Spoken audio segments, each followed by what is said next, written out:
Shalom saudara semua, ya kembali lagi dengan saya dalam renungan setiap hari.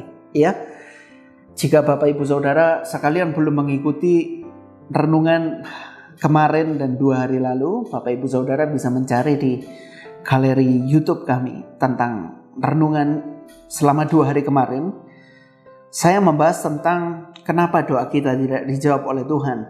Ya, yang pertama saya bahas tentang adalah kenapa doa kita tidak dijawab adalah karena kita masih punya dosa.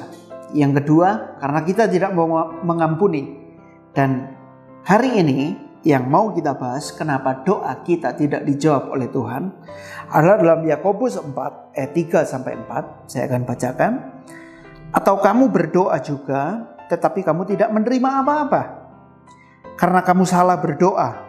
Sebab yang kamu minta itu hendak kamu habiskan untuk memuaskan hawa nafsumu.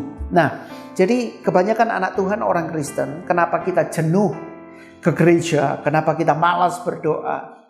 Karena mungkin kita sudah berdoa, tapi doa kita nggak dijawab, sehingga mungkin ego kita, kedagingan kita berpikir bahwa ngapain aku berdoa? Ya, orang lain nggak berdoa, mereka diberkati. Aku udah berdoa, aku udah ke gereja, aku udah berkorban dan lain sebagainya. Kok aku nggak diberkati oleh Tuhan? Ya, ada beberapa faktor, ada banyak sekali faktor ya kenapa doa kita tidak dijawab. Dan dalam renungan 2 hari ini kita sudah membahas, dan yang renungan ketiga ya yang ingin saya sampaikan, kenapa doa kita tidak dijawab. Firman Tuhan ini dengan jelas berkata, kita berdoa tapi kita salah berdoa. Kenapa kita salah berdoa?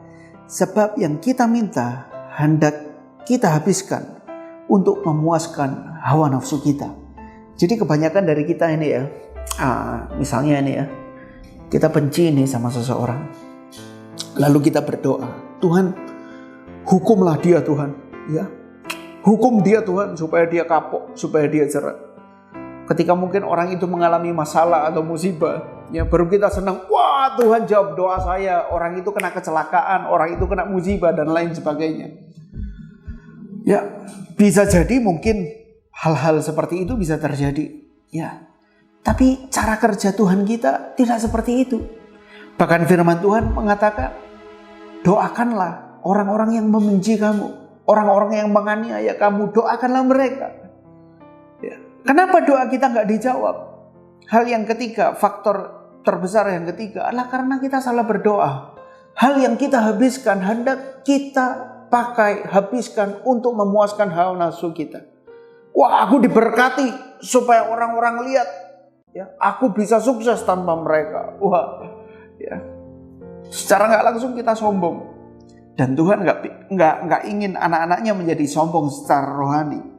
Ya, jadi ayat yang keempat dikatakan, Yakobus 4 ayat 4, hai kamu orang-orang yang tidak setia, tidakkah kamu tahu bahwa persahabatan dengan dunia adalah permusuhan dengan Allah? Jadi barang siapa hendak menjadi sahabat dunia ini, ia menjadikan dirinya musuh Allah. Menjadi perenungan bagi kita semua. Saat kita berdoa, mungkin kita melihat mobil yang bagus, mungkin kita berdoa, dalam nama Yesus, aku mau punya mobil seperti itu. Apakah itu sesuai dengan keperluan kita? Atau apakah kita ingin memiliki mobil yang bagus karena kita sekedar ingin dipuji? Atau karena kita sekedar ingin hidup nyaman dan lain sebagainya? Jangan sampai doa kita menjadi sia-sia karena hendak kita pakai untuk memuaskan hawa nafsu kita. Ya, jadi saat kita berdoa, perkataan iman atau perkataan hawa nafsu yang kita keluarkan. Ya, tapi kita mau, Bapak Ibu Saudara, teman-teman semua yang menyaksikan tayangan ini, agar doa kita dijawab, janganlah kita punya motivasi yang salah. Ya, tapi kita harus benar dulu di hadapan Tuhan. Kita harus benar dulu, kalau Bapak Ibu Saudara menyaksikan renungan 2 hari lalu, kita bertobat. Lalu renungan yang kemarin, ya, kita mengampuni. Artinya kita punya hati yang beres. Kalau kita bertobat, kita punya hati yang mengampuni. Hati kita benar dan tulus di hadapan Tuhan. kita pasti berdoa kepada Tuhan bukan sesuai hawa nafsu kita, tapi kita berdoa karena cinta kita yang tulus kepada Tuhan. Jadi bukan hanya saja saat kita ada perlunya aja datang sama Tuhan, ya, tapi setiap saat, setiap waktu kita datang kepada Tuhan, menaikkan syukur kita, menaikkan permohonan doa kita dengan tulus tanpa ada motivasi apapun. Bapak Ibu Saudara, kalau ada teman yang lama gak berjumpa dengan kita, tiba-tiba dia nongol pinjam uang lagi, ya, bagaimana perasaan kita? Tentu kita kecewa. Kamu ini nyari saya kalau lagi ada butuhnya aja, kalau lagi mau minjem uang aja baru nyari saya. Kalau gak ada butuhnya kamu gak cari saya. Apakah kita menjadi orang Kristen yang cuman ada butuhnya aja baru datang sama Tuhan?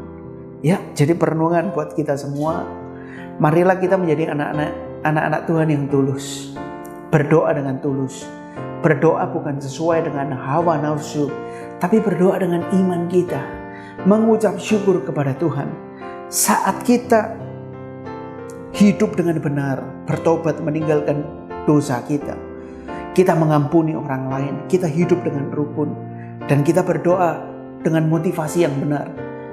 Mazmur mengatakan Tuhan akan memerintahkan berkat kepada orang-orang yang suka hidup rukun. Kesanalah Tuhan akan memerintahkan berkat kehidupan untuk selama-lamanya. Amin.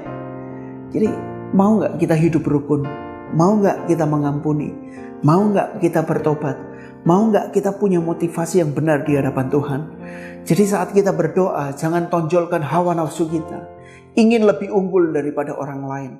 Ingin dihargai orang lain karena kita mungkin lebih kaya dan lain sebagainya. Janganlah kita menjadi orang yang naif seperti itu. Tapi kita mau menjadi anak Tuhan yang tulus, yang datang kepada Tuhan dengan tidak punya motivasi apapun, tapi dengan hati yang tulus, dengan iman yang murni di hadapan Tuhan.